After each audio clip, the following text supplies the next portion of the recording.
ఒక కరెక్ట్ కాదు. గాంధీజీ స్వప్నాన్ని సాకారం చేసేలా గ్రామీణ ప్రాంతాల అభివృద్ధికి నూతనంగా గెలిచిన సర్పంచులు ముందుండాలని మంత్రి పొన్నం ప్రభాకర్ పిలుపునిచ్చారు. సిద్దిపేట జిల్లా హుస్నాబాద్ ఎమ్మెల్యే క్యాంపు కార్యాలయంలో నిర్వహించిన కార్యక్రమంలో ఎన్నికలో గెలిచిన పలువురు కాంగ్రెస్ పార్టీ సర్పంచులు వార్డు సభ్యులను ఆయన శాల్వాతో సన్మానించి అభినందించారు. ఈ సందర్భంగా మంత్రి మాట్లాడుతూ గ్రామాల్లో ఉన్న సమస్యలను అధికారులు ఉన్నత ప్రజాప్రతినిధుల దృష్టికి తీసుకురావాలని నూతన సర్పంచులకు తెలియజేశారు. ఇక ప్రజలకు నేరుగా సేవ చేసే అవకాశం సర్పంచ్ పదవితో లభిస్తుందని, అందుకే ప్రతి గ్రామంలో అభివృద్ధి పనులు స్పష్టంగా కనిపించేలా పనిచేయాలన్నారు ఆయన.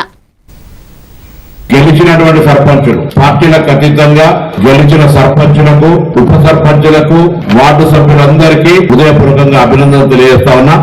తెలంగాణ వ్యాప్తంగా గెలిచినటువంటి సర్పంచులకు, ఉప సర్పంచులకు, వార్డు సభ్యులకు కూడా హృదయపూర్వకంగా అభినందనలు తెలియజేస్తూ గ్రామ స్థాయి రాజకీయాలకు అతీతంగా ప్రజలందరికీ సంబంధించిన సమస్యల్ని ఉన్నత అధికారుల దృష్టికి గాని, ఉన్నత ప్రజాప్రతినిధుల దృష్టికి గాని, ప్రభుత్వ దృష్టికి గాని తేవడం ద్వారా గ్రామీణ ప్రాంత ప్రజల సమస్యలన్నీ కూడా పరిష్కరించే విధంగా చొరవ చూపెట్టాలని నూతనంగా ఎన్నికైనటువంటి సర్పంచ్